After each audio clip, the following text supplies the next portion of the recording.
So, sabi ni Trader X, bro, sano it alt season? Na curious la. So, ang ibig sabihin niya dito is kailan daw yung alt season.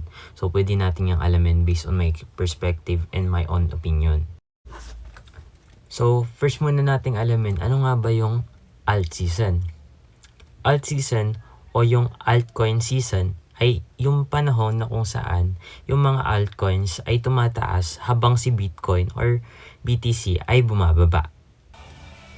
So, nangyayari yung alt season 2 to 3 times a year, nakadepende to sa market or sa mga investors like mga whales, yung mga behavior nila, ganun.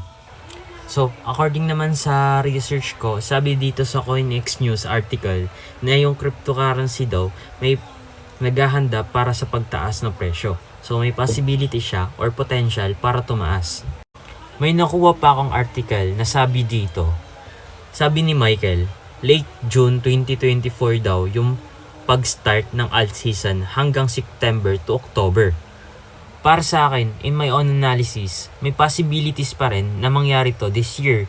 But the catch is, hindi tayo 100% sure na mangyayari to since kunti pa lang yung mga articles na related sa alt season.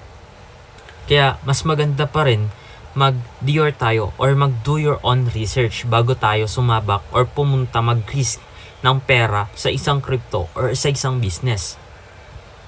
Yun lang. Peace.